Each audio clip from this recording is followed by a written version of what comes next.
good and evil, then even a crook like Tony may be off the hook.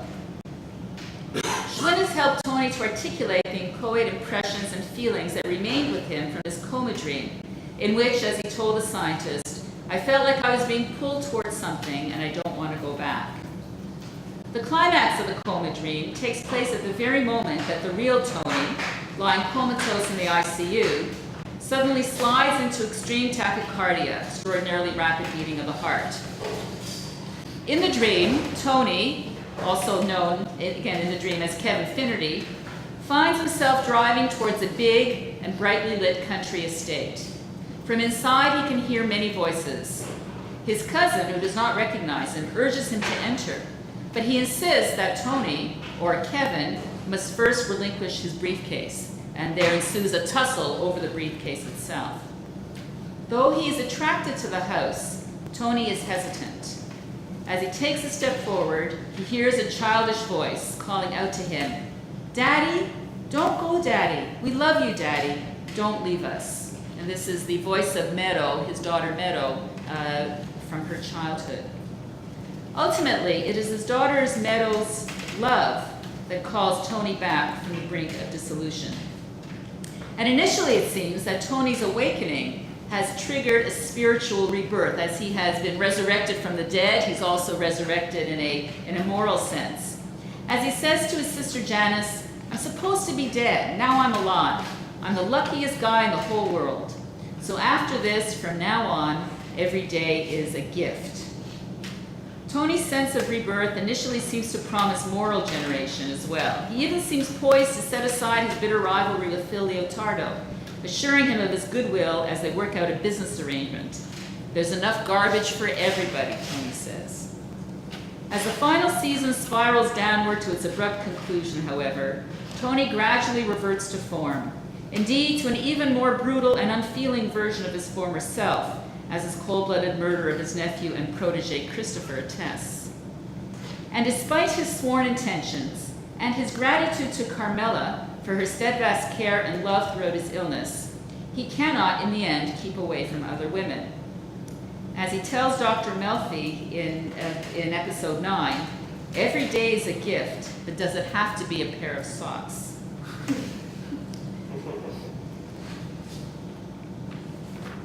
Where does this spiritual and moral reversion, or perhaps even regression, leave Tony? Perhaps everything has changed, or perhaps nothing. We can, however, point to three elements which persist as the foundation of Tony's stance towards the existential questions that troubled him in the coma and in its wake. The first is the absence or irrelevance of God. Tony's Catholicism by no means shapes his view of who he is and where he's going.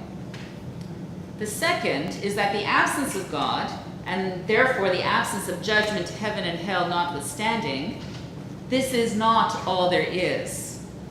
Death may be absolute, but somewhere, somehow, there is another dimension of existence.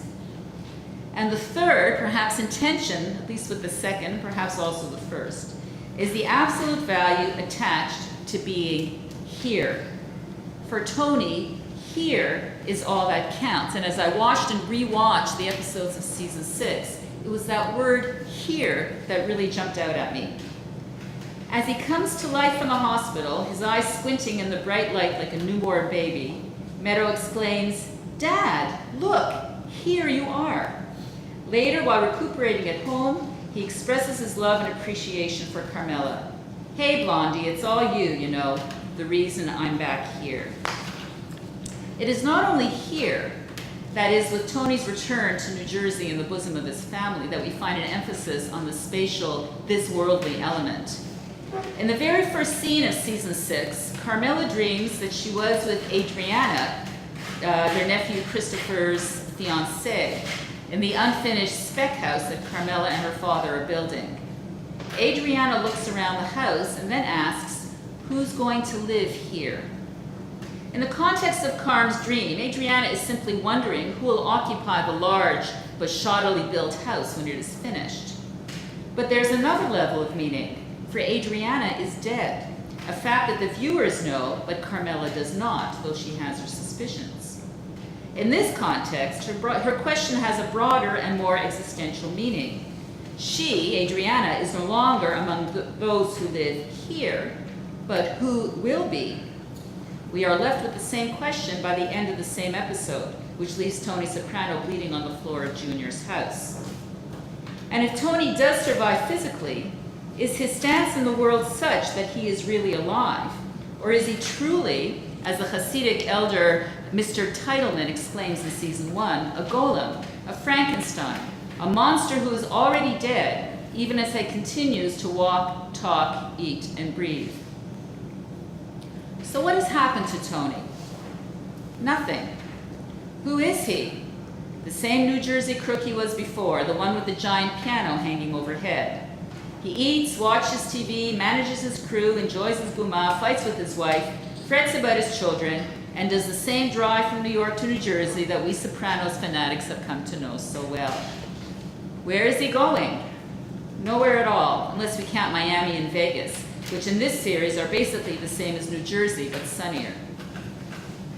What about us, who have traveled with Tony through the landscape of New Jersey and the dream world in his head?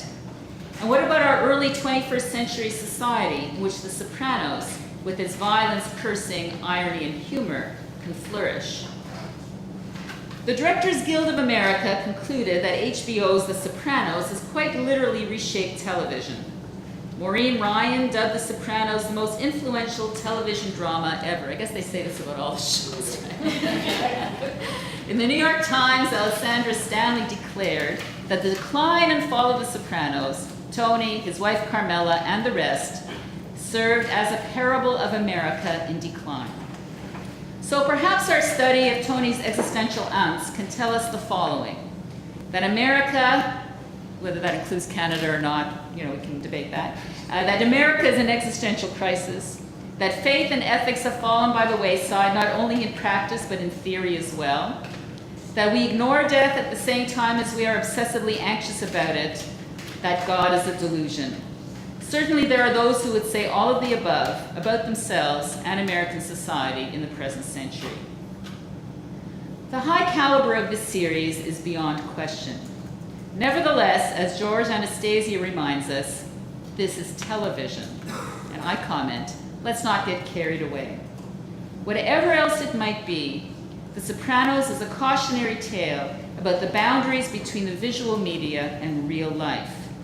Tony, his son, and his associates watch endless hours of television. The image of Tony sitting there with the package of ice cream on his belly, watching TV, watching the History Channel. When Carmela is outraged at how much the protagonist of Christopher's film Cleaver looks like Tony, her husband admonishes her, it's a movie, it's fiction. The series does acknowledge that we tend to see our lives in terms of television and film. Nevertheless, things go terribly wrong as soon as characters blur the lines between entertainment and real life.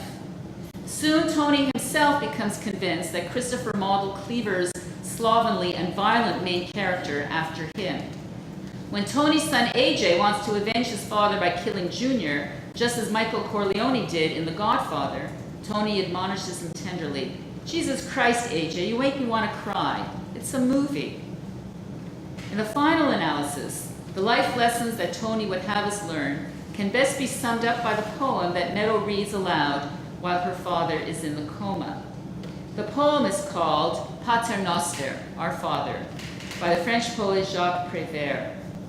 Our Father, who art in heaven, stay there, and we shall stay on earth, which is sometimes so pretty. Or, in Tony's own words, I'm not saying there's nothing out there, Polly, but to not live your life, what the fuck you gonna do? Thank you.